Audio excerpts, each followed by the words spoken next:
The Second World War was not just a clash of armies. It was a furious, relentless crucible of engineering innovation.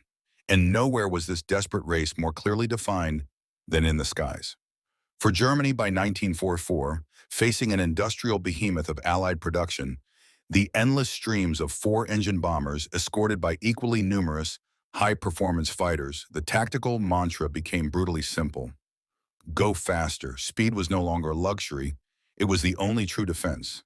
The single factor that allowed a fighter to climb, strike, and escape the ever-increasing swarms of Mustang, Thunderbolt, and Spitfire escorts. Speed meant survival.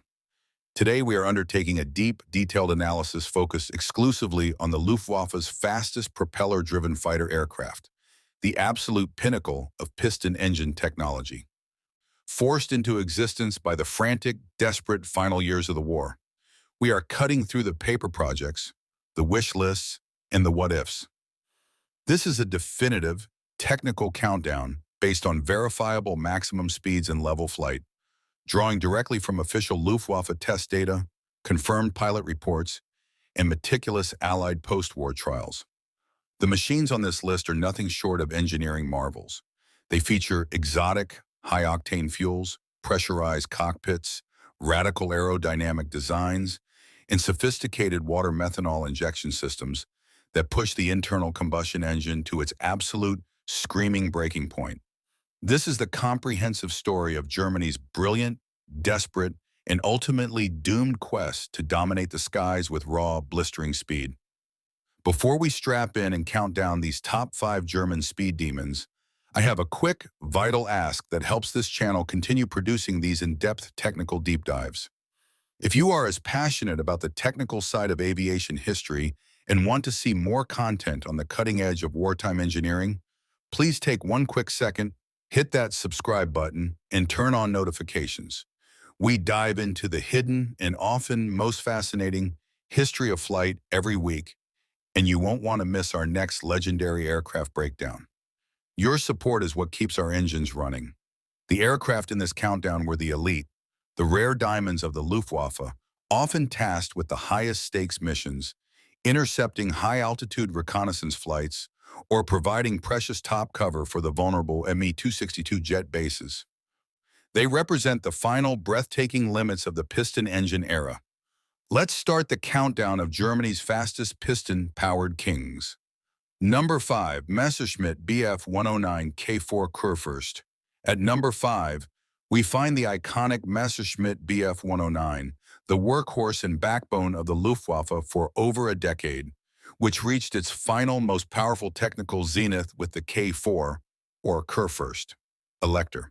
By 1944, the basic airframe, a brilliant compact design from the mid-1930s, was struggling to keep pace with the sheer speed, power, and high-altitude refinement of the latest Allied designs.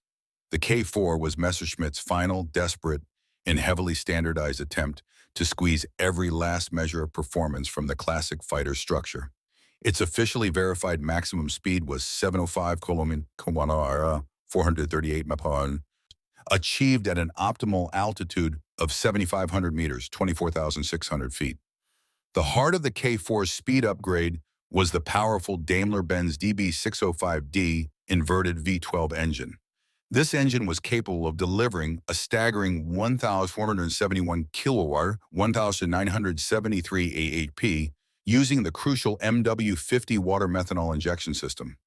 The MW50 system injected a mixture of water and methanol directly into the supercharger intake, cooling the charged air and suppressing detonation, allowing the pilot to temporarily push the engine beyond its normal limits, a vital surge of speed in a turning fight or an escape dive. Crucially, the airframe itself was ruthlessly refined, non-essential fittings were stripped out, the external surface was meticulously smoothed with flush riveting, and the landing gear doors and retractable tail wheel were introduced to further clean up the aerodynamics. Every single small gain in reducing drag translated directly into a critical gain in speed. The K4 entered service in late 1944 and saw limited combat. Pilots appreciated its vastly improved high-altitude performance and incredible rate of climb, which were essential for quickly engaging the huge waves of Allied bombers and their escorts. At 438 Marmarifi, the Mi-109 proved that even an aging design could be competitive, but it was absolutely at the physical and conceptual limit of its original 1930s-era airframe. Number 4, Focke-Wulf FW-190D9 Dora. Jumping ahead in sophistication and speed, at number 4 is the famed Focke-Wulf FW-190D9, affectionately known to pilots as the Dora or Long Nose. This was no mere incremental upgrade. It represented a fundamental, radical transformation of the venerable radial-engined FW-190A series, which had dominated low to medium altitude combat since 1941. Its maximum speed was recorded at 709 km/h, 440 mph, at its optimal altitude of 6,800 meters, 20,300 feet. The issue with the standard FW-190 series was its broad, powerful BMW radial engine, which lost significant performance above 6,000 meters, or 20,000 feet, due to poor supercharging efficiency at altitude. Kurt Tank's response was decisive. He replaced the bulky radial engine entirely with the slender, liquid-cooled Junkers Jumo 213, an inverted V12 engine. This single massive change required a 0.5-meter, 1.6-foot extension of the nose to maintain the critical center of gravity, giving the aircraft its distinctive, streamlined profile. The long, smooth nose, combined with the FW-190's already clean, low-drag wing design, married perfectly with the powerful Jumo engine, which also made heavy use of the MW-50 boost system. The result was a fighter that accelerated fiercely and achieved its top speed with surprising efficiency. The Dora was immediately rushed into the most vital air defense missions. It was often tasked with protecting the crucial Mi-262 jet bases during their most vulnerable phase, takeoff and landing. While 440 mph was its documented speed, pilots frequently pushed the powerful Jumo engine using emergency settings to touch higher speeds, solidifying its place as arguably one of the finest conventional fighters Germany produced. Number 3, Focke-Wulf to 152 H1 Höhenjäger. Now we ascend into the realm of true high-altitude German speed innovation. The final Focke-Wulf on our list is an absolute masterpiece of piston engine design and a significant, specialized leap in performance. At number 3, we have the magnificent Tu-152 H1, the Höhenjäger, high-altitude fighter. Its official, documented top speed was 755 km/h, 472 mph. This speed is stunning, but what makes this aircraft truly unique and impressive is the extreme altitude at which it achieved it, 12,500 meters, 41,000 feet. At that rarefied height, it was virtually untouchable by any contemporary Allied propeller fighter. High altitude is the cruelest enemy of speed. The thin air starves the engine of oxygen and provides very little lift. The TA-152 was specifically engineered to defy this atmospheric reality, designed by Kurt Tank as the ultimate counter to the high-flying American bomber streams and reconnaissance aircraft that operated with impunity well above 10,000 meters. Its performance relied on a highly integrated and complex trifecta of systems. First, the highly specialized Junkers Jumo 213E engine, equipped with an enormous, multi-stage, 3-speed supercharger. Second, the massive high-aspect ratio wing with a 14.4-meter, 47.2-foot span, meticulously designed for efficiency in thin air. And third, a fully pressurized cockpit, which was absolutely necessary for the pilot to remain conscious and combat effective at its phenomenal service ceiling of nearly 15,000 meters. For short bursts of power, the mandatory GM1, nitrous oxide injection, system provided massive power boosts by acting as an artificial oxygen source at extreme altitudes. In terms of sustained high-altitude performance, the TA-152 had no true rival among its propeller-driven contemporaries. Allied test pilots later found it to be demonstrably faster than even the excellent P-51H Mustang above 12,000 meters. However, like so many late-war German projects, it arrived far too late. Only a handful saw limited operational use in the final months of the war, where its pilots frequently relied on its superior speed and altitude to evade and escape overwhelming Allied numbers. The Tato 152H1 remains a poignant symbol of what genius German engineering could produce, but ultimately failed to mass-produce in time. Number 2. Dornier Du 335A1 Feel.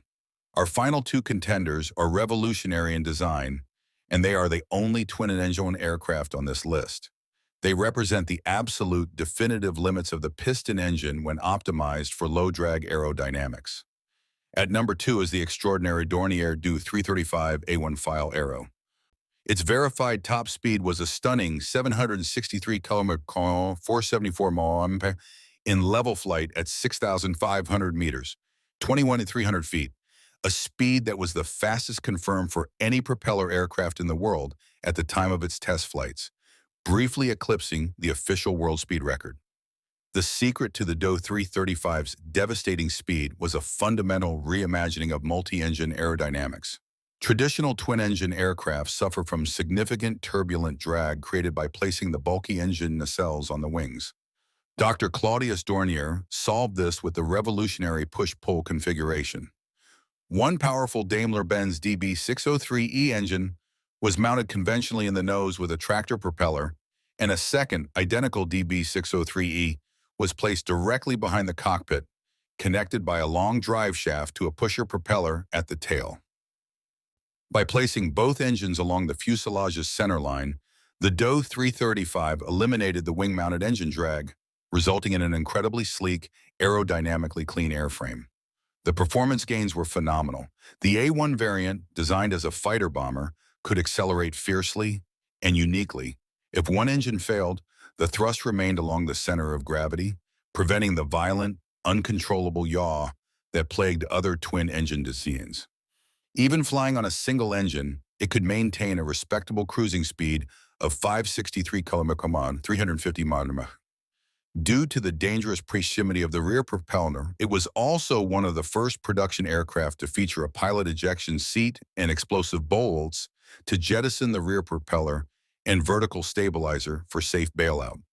Despite its sheer technical brilliance, the Do 335 was a classic victim of the Reich's industrial collapse. Production was slow, immensely complex, and constantly interrupted by bombing raids.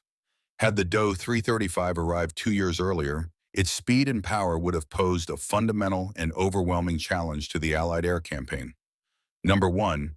Dornier Du 335B2 Zerstörer. The difference is marginal, but the king of WWII German propeller speed is the specific variant that pushed the file design to its absolute limit. The heavy-hitting Dornier Du 335B2 Zerstörer destroyer.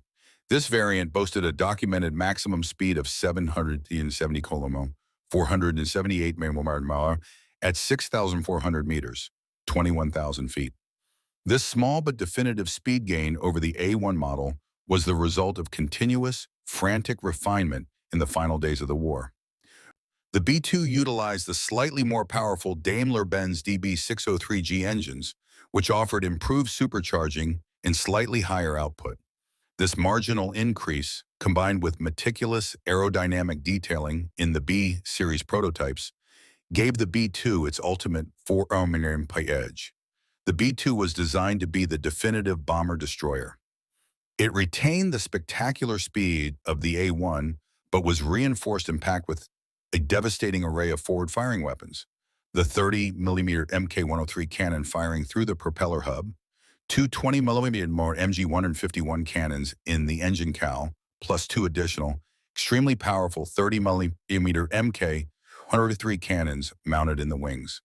Its mission profile was simple: use its incredible, untouchable speed to race ahead of the bomber stream, turn, and make a single high-velocity, devastating pass, leveraging its powerful armament. The speed was the absolute key to survival in this attack, allowing it to escape the dense box formations of defensive fire where slower interceptors would be torn apart. At 478 mph, the Do 335B2 represents the undeniable, absolute theoretical limit of the propeller engine for a fighter aircraft in WWII.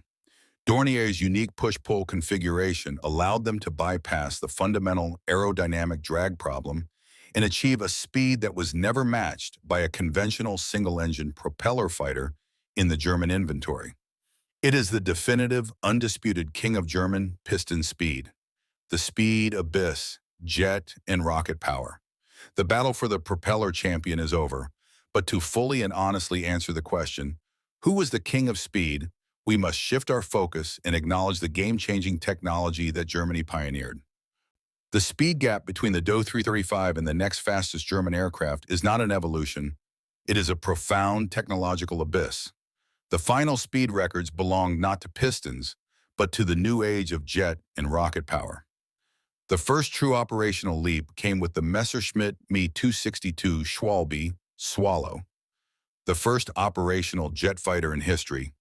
Its revolutionary Junkers Jumo 004 axial flow turbojets gave it a documented maximum speed of 870 km/h, 540 mph.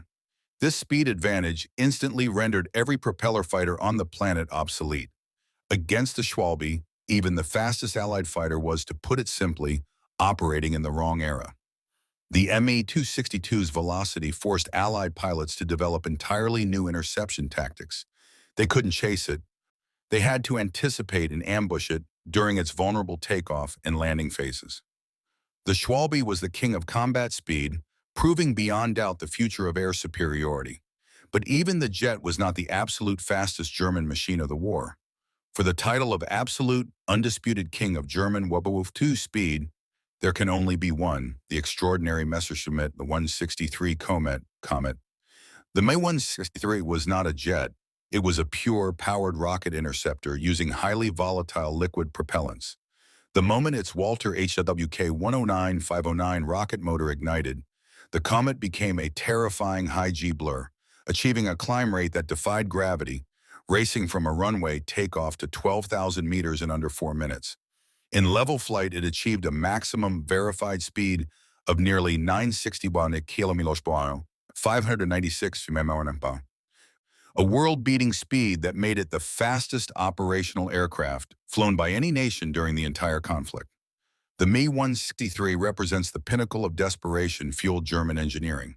It offered dazzling, untouchable performance for only about 7.5 minutes of powered flight, after which it became a 200 mph unpowered glider. The aircraft itself was extremely dangerous to operate due to its highly volatile and corrosive fuel, leading to numerous fatal accidents on the ground. It was too impractical and too few in number to change the course of the air war. But in the technical contest for raw, blistering speed, the Me-163 stood completely alone. The Dornier Do 335 won the propeller crown, but the Me-163 was the true absolute king of German airspeed. Final analysis and conclusion.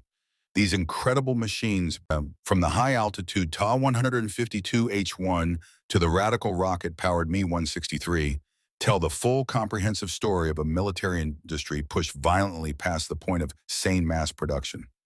They were driven by a singular, intense, and existential focus: velocity at any cost. Every precious mile per hour was bought at a devastating expense: the sacrifice of reliability, the crushing complexity of manufacturing, and the sheer consumption of rare, high-quality materials and scarce skilled labor. The engineers, like Tank and Dornier, were unquestionable geniuses, creating revolutionary systems like full-pressure cockpits, clean centerline thrust, and sophisticated power-boosting injections. They demonstrated that the internal combustion engine had more left in it than anyone had suspected. But the greatest tragedy of these technically brilliant aircraft is that they were born from desperation, not from a position of dominance.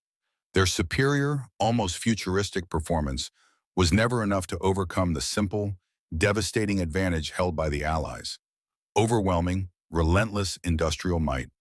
The 478 mph Do 335 was exceptional, but for every one built, the Allies churned out dozens of reliable 440 mph Mustangs and 450 mph Thunderbolts. Ultimately, the war was won not by the absolute speed of a single, highly complex aircraft, but by the sheer, unending volume and reliability of the opposing force. These magnificent high-speed failures are a profound and enduring lesson in the limits of technology against the unstoppable tide of history. I'm curious to know what you think. If you were an elite Luftwaffe pilot in 1944, which king would you have trusted with your life? Would you choose the ultimate, reliable power and range of the propeller-driven Dornier Du 335, or the terrifying, untouchable speed of the rocket-powered Messerschmitt? Me Wondered 63. Let me know which king you would have trusted in the comments below. And if you enjoyed this detailed technical deep dive into the absolute fastest propeller and rocket fighters of the war, please hit that like button and subscribe for more stories of wartime engineering pushed to its limit.